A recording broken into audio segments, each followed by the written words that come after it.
What's going on, everybody? Welcome back to the channel. Hope all is good wherever you are. In this video, we're looking at Dr. Sam Richards. This is a classroom discussion live stream that he had at Penn State University. I will link the full-length live stream in the description down below. His channel is great. He's a college professor that actually makes people think about the current issues. I love the way this clip ends at the end, so make sure you stick to the end and check that out. Let's get into the video. When you guys hear conversations about white privilege and white supremacy, what do you hear? I mean, people usually just bring up white privilege, and I don't know. I live in a privileged area, so I hear it a lot from, I guess, other races other than people of my color. They're not usually like saying anything bad. They're saying how it is, and they're saying how they see it. And usually there's better areas like where I live.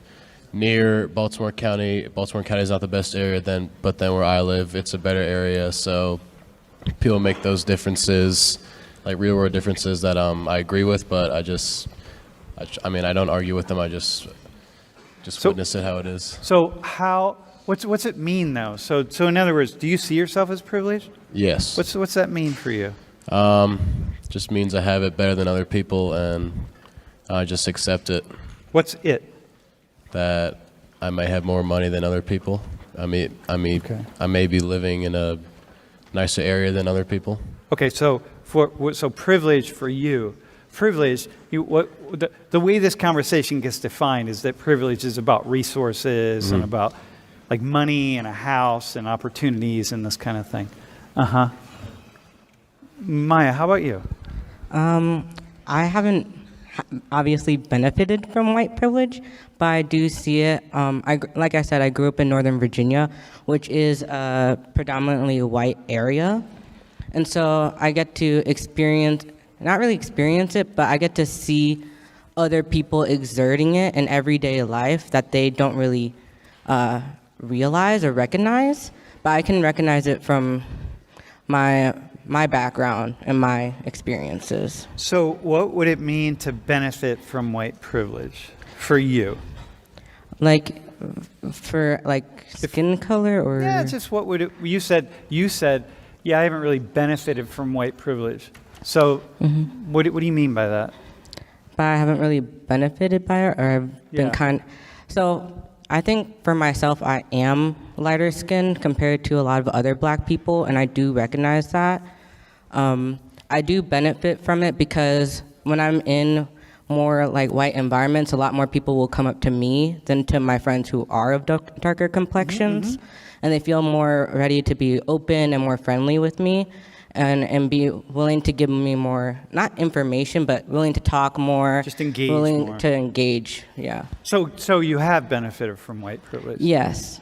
But since I'm not white, I'm not getting the full privilege. But since I am lighter, I'm still benefiting from some of it. So what would full privilege look like? So I think full privilege would be, so I went to, I don't know if you've ever heard of this, but George Marshall High School in Vienna, Virginia. So like the population, I think, is 50% white, 30% Asian, and I think 2% black.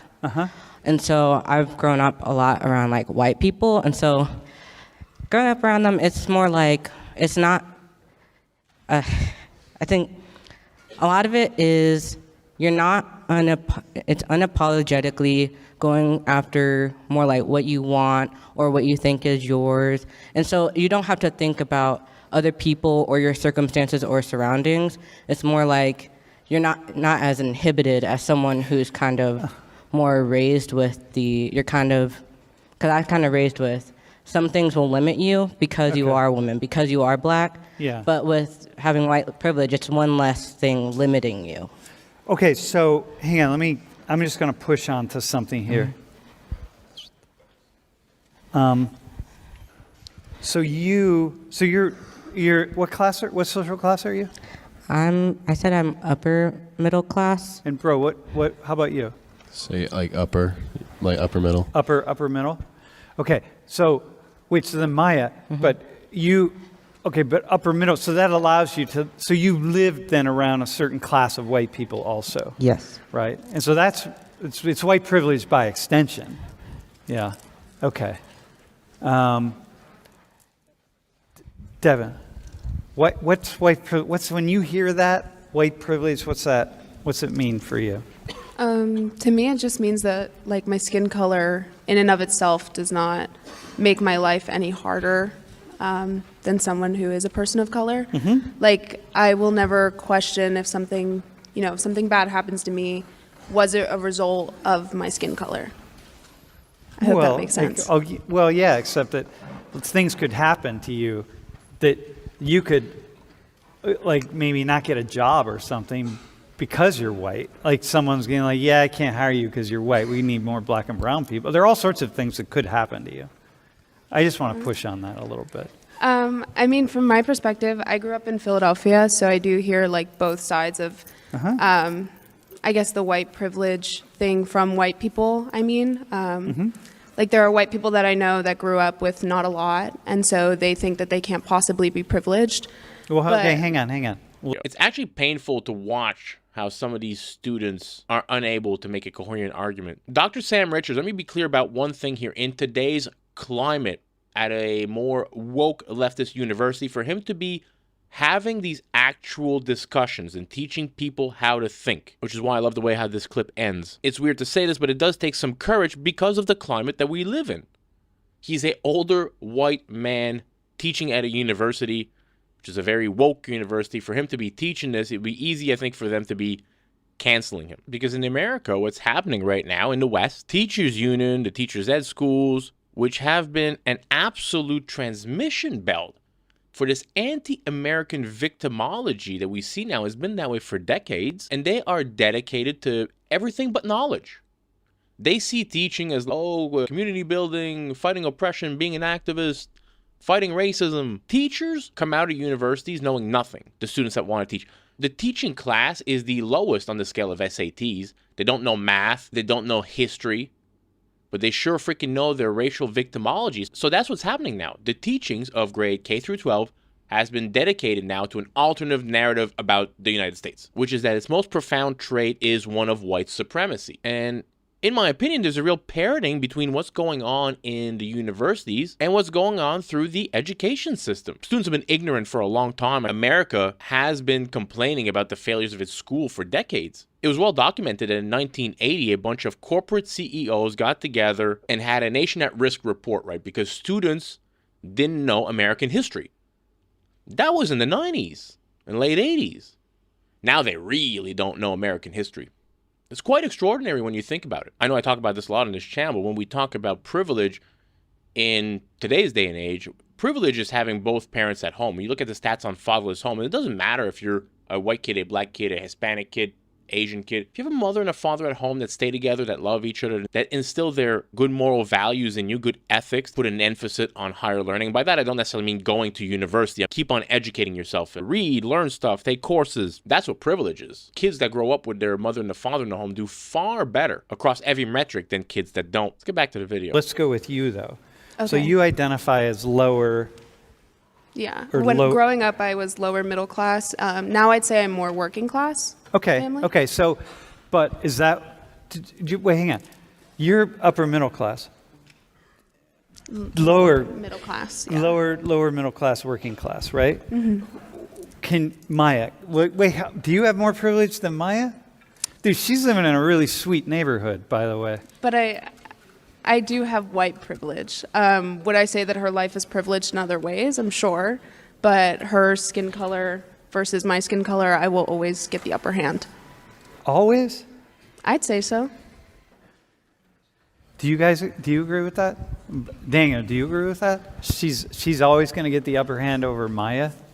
I wouldn't say always, but usually yes, with being white. Maya, do you think that? I think yes. I mean, I'm not sure what her.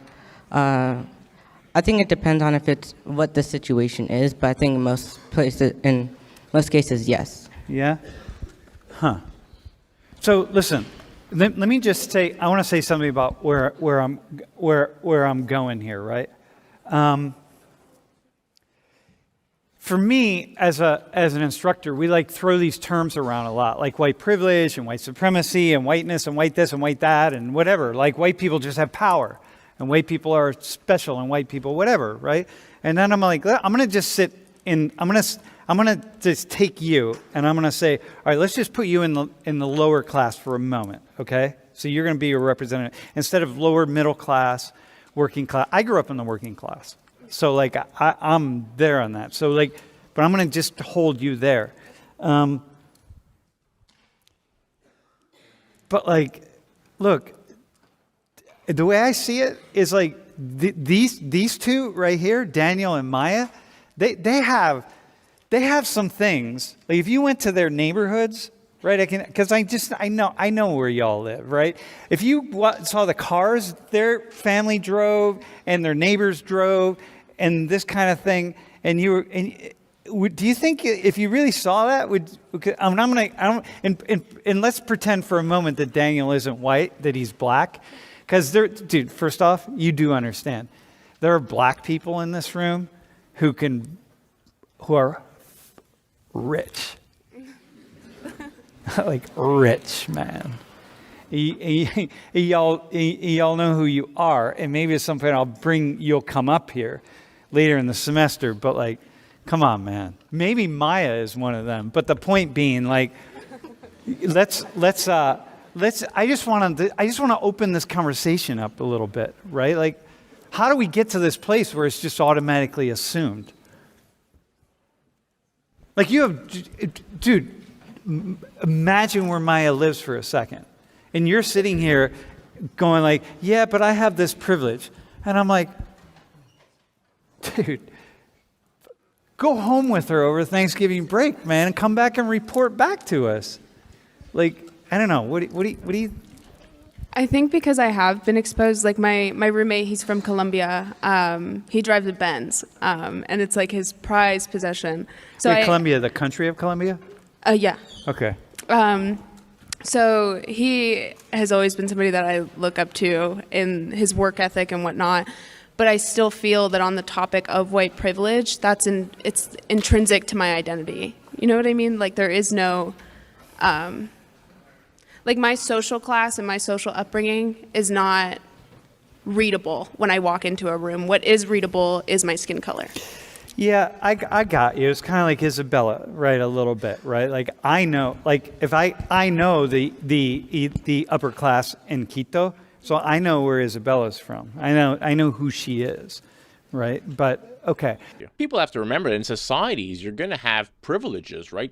Good-looking people, for example, pretty women, handsome men, are going to have some privileges. Look, if you're a really tall guy, you might have a privilege or a upper hand in the dating market. Some people in society are really smart, and others are dumb as a bag of rocks.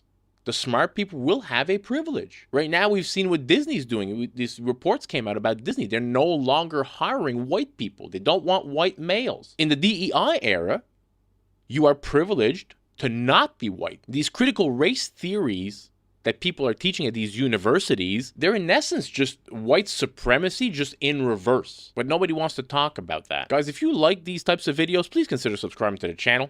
Help it grow. Leave a thumbs up on the video. Let's get back to it. This is poverty in the U.S., okay? This is defined in different ways. Look, you got 40 million poor white people in the U.S. What do you say to all those white people, those 40 million white people? Hang on. Look right in the camera, actually. And what do you say to them?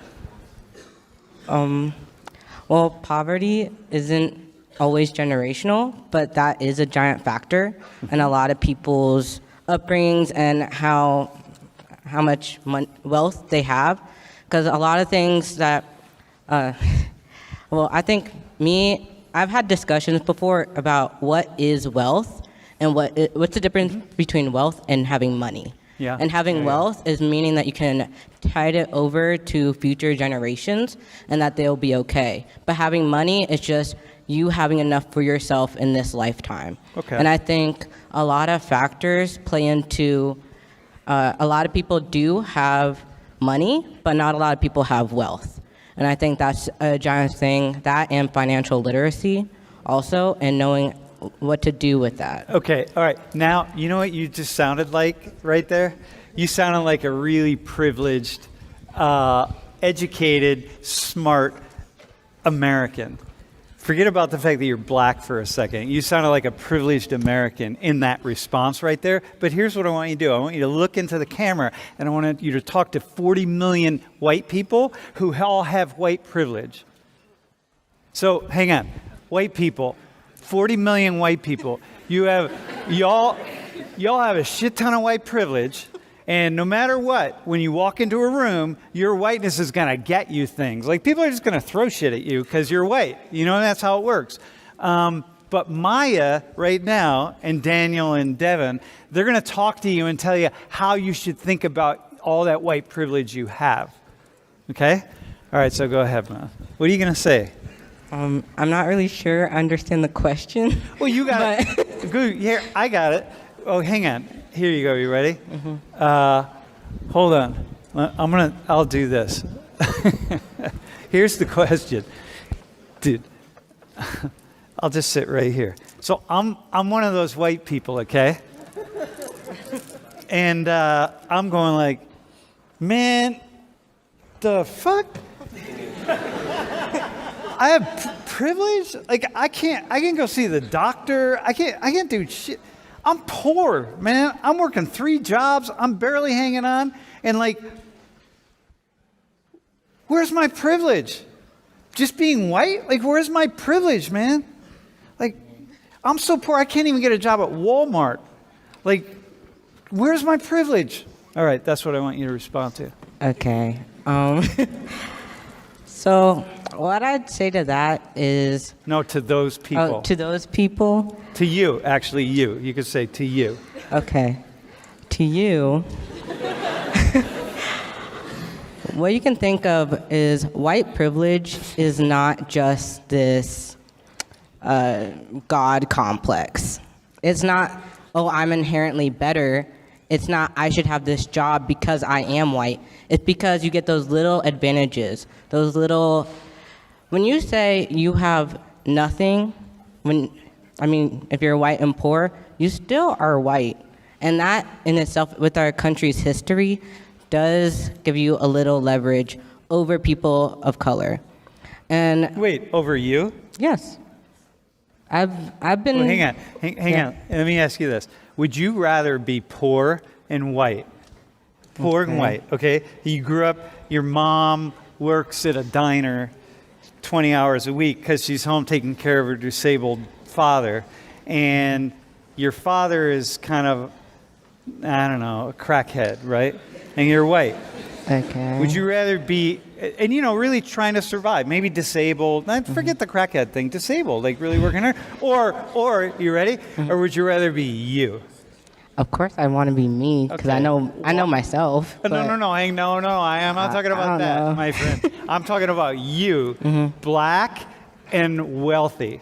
Because you're in the richest 1% of the world's population. So am I, by the way. So are you, by the way. Okay. The richest 1% of the world's population. So, Devin's, you're down a little bit, but you're all right. Would you rather be that person in white, or would you rather be you? Sometimes I would think that I'd rather be white, but I think with who I am now, I'd rather be in my circumstances. These kids are so influenced by the media. The media is a big part of this. A lot of them wouldn't know that the most poor spot in America, the poorest place in the country, is the Appalachian, eastern Kentucky. It's mostly white people. But nobody covers that because nobody cares about poor white people. The media only cares about their preferred class of races. For instance, in 2021, there was a poll that was taken where Americans were asked about how many unarmed black Americans they think were shot every year by the police. And the people who described themselves as liberals said that the number was somewhere between 1,000 and 10,000 every year. 1,000 and 10,000 every year unarmed black men were killed by the police. And people who said they were very liberal thought that the number was 10,000 or higher. So you can see that there's a crazy misconception with this new generation that's coming up today. It's quite extraordinary because when we look at policing, for example, because that's what I just talked about here, and I know as conservative we rail on about the media and fake news and all this stuff, but in this case I have to bring it up. If the media covered police shootings of whites with as much monomaniacal intensity as they do the shootings of blacks, Americans would think that they're living through a epidemic of racial biased police shootings of whites. The perception that people have is due exclusively to the fact that the media will only cover, in this case, police shootings of blacks. Now, do we want there to be any shootings of any civilians or unarmed civilians? No. Ideally, we would live in a world where there wouldn't be any. But given the crime rate in the country, which at the moment is at a magnitude higher than anything else in the modern West, the fact of the matter is that police in America much more frequently encounter armed, violent, and resisting suspects than before. But looking at the stats, for example, say 2001, there was six shootings of alleged unarmed black men by the police. And I say allegedly here because this stat comes from the Washington Post database, which is a very liberal newspaper in how they defined the words unarmed. And the real fact of the matter is that the media doesn't care about black lives. They will not cover the real way that blacks get killed by homicide in America, which is at the hands of other blacks in these utterly insane drive-by shootings. Let's look at the stats for 2021 again. Over 10,000 blacks in 2021 were killed by drive-by shootings compared to 6 unarmed blacks by the police. Those 10,000 blacks, they were not shot by whites or by police officers. They were shot by other blacks. But the media will never cover that, which is why we have these students and people in these woke universities teaching this stuff. Oh, you're so privileged to be white. The police will never harm you. You'll never... In the West, in the media, in these universities, we've become so committed to these frenzied narrative of ubiquitous racism that a lot of these people, they've turned their eyes away from the real issue, which is the breakdown in the inner city when it comes to black kids, fatherless homes. It's not white people or white corporation or the police that are the problem. And I feel bad for these people who live in these high crime neighborhoods because they're terrified to go out. They're terrified of the crime, and there's some good law-abiding citizens in these neighborhoods. Let's get back to the video. All right, bro, what would you say? Thanks, man. Hey, by the way, I'm totally putting you on the spot. You got that, right? I mean, there's no answer to this. Like, basically, I'm just kind of backing you against a wall, and I'm going to see how you're going to come away from it. But, dude, how about you? Like, what are you going to say to all your white brothers and sisters out there who are really poor? I would just say it depends person to person how much money they have, how much money they grow up with. It also could depend on where they're from, the opportunities that they have, I don't know, or just going to school, getting a job, things that... Dude, you're talking like a white. You know what you're talking like right now? You're just talking like a white guy who doesn't want to say anything racist, right? It's like, because holy shit, I'll get canceled and like my life will fall apart, and then I'll have to be like a Catholic priest the rest of my life or something, right? Just seeking alms from the poor. Look, is that what priests do? Do they do that anymore? I don't think they do that. All right, dude. I'm talking about this conversation we're having about white privilege, and I want you to go down into inner city Baltimore. Don't look, Baltimore, inner city Baltimore, 65% black, but pick out just the poor white people, and I want you to speak to them about their privilege. Compared to all the rich black and brown people, including in this room, by the way. What do you say? I would say an example like that, changes the idea of white privilege. I don't know, maybe if they're walking to a certain kind of store, they have white privilege. You mean so like the security guard doesn't follow them around? Mm-hmm. Certain things like that, but... Okay, hang on. What kind of car does your mom drive? What kind of car she drives? Yeah. She Don't tell me a Tesla. No, Benz? my family doesn't own a Tesla. All right, okay. But because you only own Ferraris? Like, what? I'm just kidding. Like, what kind of car do you drive? I drive one of my parents' cars. I drive mainly a Honda Accord. All right, okay. Oh, that's all right. That's cool. All right. Dude, what? I'm just, as a white guy, I'm asking you, as a privileged white guy, which you are, I'm asking you, how do you respond to your, like what you do what other white people do, you just get into this white privilege conversation about, I'm privileged because I have this, because I'm white. And I'm like, what about those 40 million people, man? You gotta take account of them. How do you take account of them? I guess the less wealthy white people, they still can have some white privilege, but they have the thought in the back of their head that there's people like their same skin color that have more privilege than them, so it becomes, I don't know, less of a factor in their lives. But I would say the lower class white people still have some kind of white privilege, even if they don't know it. I don't know. Yeah. Okay. All right, dude. That's fair. I'm not gonna. Devin, as someone who grew up without a lot, do you sometimes hear this conversation about?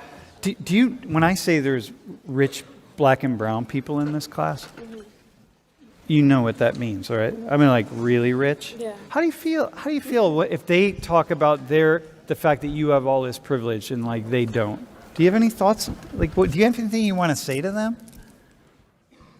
I think I feel differently because, you know, once upon a time, I had a hard time wrapping my mind around the same question, like how could I have white privilege when I grew up in the way that I did? But our identities are intersectional. We have, you know, we're existing in various systems of oppression and privilege. And so in that, sure, there are factors working against me, but there are factors working for me. And one of them happens to be that I am white. And so to all those white poor people, sure, you're oppressed because you have a lower social class, but you are still advantaged because you are white. You are the dominant group. All right. Okay. Hey, I'm not gonna push any further because whatever you understand. You all get what I'm doing here, right? I'm saying like we got to get outside of these like really narrow confines of how we think about certain things. And we need to just like up the game a little bit, like get out of it, right? Because these things are really complex and we don't want simple stories. You don't want some, if you're thinking like all the other people are thinking, you're not thinking very smart in a very smart way. All right. I love the way he ended that. He's just trying to make people think, right? Which is what universities used to do. They used to be about how to think critically. Leave your politics at the door and let's have the important discussions. Let's talk about this stuff. We don't have to agree on everything, but we have to have discussions on this stuff. And it tends to be these woke teachers in these universities that they'll call people on the right fascists, but they're the fascist ones. They're the ones that don't want to have the conversation. They don't want to have the debates. How many of these videos have we done now where the Matt Walshes of the world or Larry Elder, and they go out there and they have to Candace Owens, they debate students, and people say, well, why are they only talking to students? Because teachers don't come out to debate them. These woke ideologies, they don't have two legs to stand on, and these teachers, they're academics, they write books, they sell books, they don't want to be on the internet with that got you moment and having other fools like me reacting to the videos. They don't want that. They want to brainwash and corrupt the minds of the youth of today and preach the message, and that's it. I hope you all enjoyed this video. If you did, please smash that thumbs up button. Consider subscribing to the channel. Help it grow. I'll catch you all in the next video. Peace out, everybody.